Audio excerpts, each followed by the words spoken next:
Which one's the timer? Oh, okay. Start whenever? Whenever. Okay, my speech is on the death penalty. For centuries, different countries have practiced numerous ways of enacting the death penalty. There was the brazen bull, which was used in Athens, Greece, and in this technique, the condemned was placed in a brass bowl that was then put over an open fire, and they were actually roasted alive. And then we had the art of Ling Chai, which was a slow cutting method of execution by the Chinese. You can imagine what that was about. Or something a little more familiar is maybe like hanging or the gas chamber. Legal executions began in California in 1851. Between 1851 and 1967, about 411 deaths were carried out under the state's death penalty system.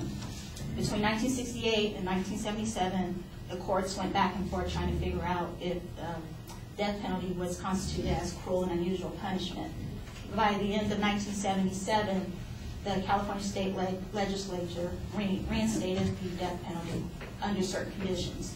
And some of these conditions or special circumstances, as stated by the California Department of Corrections and Rehabilitation, was murder for financial gain, murder by a person previously convicted of murder, murder of multiple victims, murder for torture, murder by torture, murder of a peace officer, and different other particular circumstances. The death penalty is supposed to be a deterrent for crime, criminal activity. Has it succeeded? Some people think yes, others say no. What it has done is create a structure that has brought a very negative impact to the state of California. It is my claim that the current design of the death penalty is ineffective and unsuccessful for the state of California. I intend to illustrate this by discussing two key issues: the infrequency in carrying out the execution and the amount of money that's spent to maintain it. The irregular utilization of the death penalty has deemed it unproductive. California has the largest death penalty system in the United States. Currently, there are 728 inmates that are waiting to be put to death. Since its reinstatement in '77, over 800 people have received the sentence, but of these, only 13 have actually been executed. This means that over the last 36 years, only 1 in every 61.5 criminals sentenced to death have actually been executed. Stats like these support a statement that the LA Times made that this is a dramatic reaffirmation of what we've already known for a long time, that capital punishment in California takes way too long.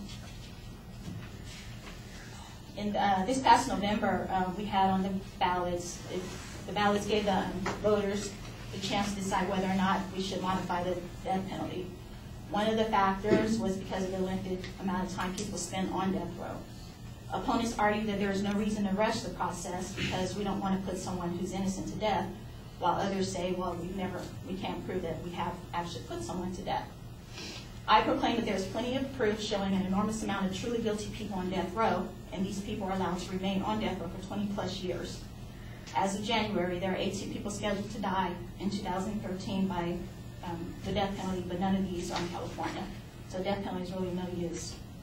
The cost associated with death penalty has become a burden in California's economy. It's no secret that California's economic situation is rather grim, and a death penalty is added to that. Since 1977, we've spent over $4.6 billion on the program, averaging $184 million a year.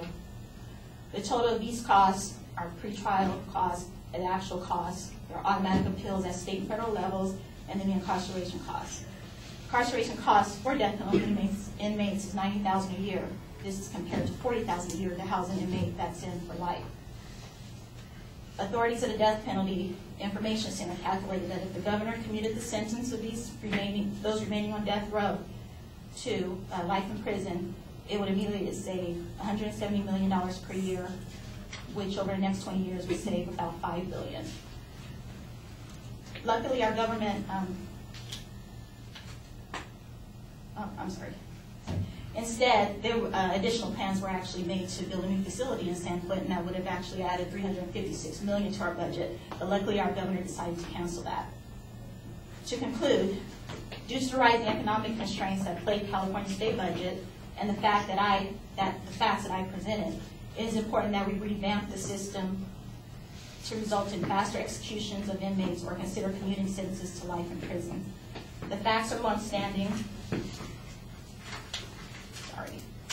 The facts are longstanding. The facts are longstanding and the outcome indisputable that the death penalty in California, as it is currently designed and implemented, and it is ineffective.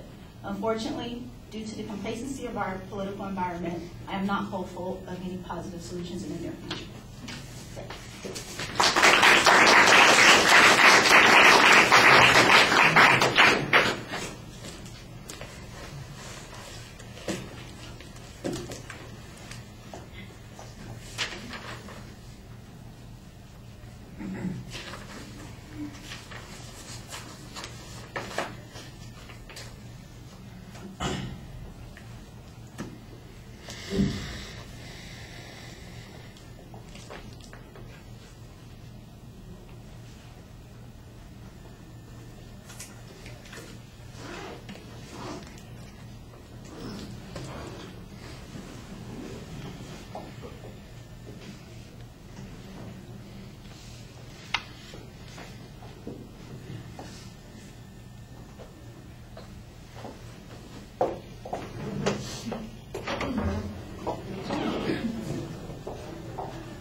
All right, I think that starting with all of the historical illustrations of how the death penalty has been carried out is a nice way to get our attention using some kind of gruesome techniques. I think that's fine. I think I would use that as your attention device instead of my topic is, which is not really necessary. Go ahead and start with the interesting idea there. It takes you about 1 minute and 45 seconds to get to the proposition, and you do state it. It's got two parts to it. You're saying both it's ineffective and unsuccessful. I'm not exactly sure why those terms have to both be in there. One of them would probably be sufficient. The secondary points are nicely laid out for us at the beginning. I do think that the signpost on them is not as clear in the body of the speech as it should have been, but I could make out those points when you were talking about them. At the end of the speech, though, it sounds a little bit like you are in a dilemma. The problem seems to be that the death penalty is we're not executing people and it costs a lot of money. So would it be, more effective if we executed them faster and spent less money doing so? Should we spend more money to execute them faster? Is it not worth the money that we're spending? I think that there are some questions there that need to be sharpened up in your argument. It's almost as if you're trying to avoid making an argument either for or against continuation of the death penalty. And it really sounds like at the end, for instance, you make a policy argument that says it needs to be revamped. And I think that people on both sides would agree that there is a problem with the way the death penalty works, so that's not really where the dispute is. The question is, why does it work this way? Is the problem that we are unwilling to carry these out because we are so protective? Is it that the courts are unwilling to do this? Is it because we have a system that is laden with bureaucracy, or that we are uncertain about whether or not we think this is an appropriate punishment, and that's what's holding us back? I think that there could be a stronger argument if you focused on those points.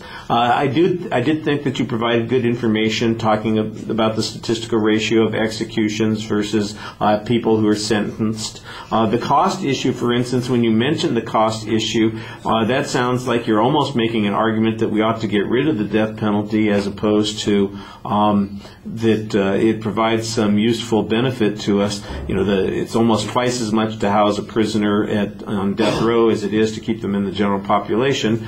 I know that it's not supposed to be a policy argument, and I appreciate that you've got that in mind when you're talking about that. But the question then is, so what inference should we draw from this? That the death penalty is too costly for us to continue, or that the death penalty is justified because we need to spend that much money to keep these dangerous people away from other people in the prison system. And I just think that there's a lot of ambiguity in what you were asking the audience to believe. Even though I think you're good on the 2 points about it being costly and that we're not getting what we really need from the death penalty, I'm not exactly sure that that leaves the audience clear as to, so what am I supposed to think about the death penalty at the end?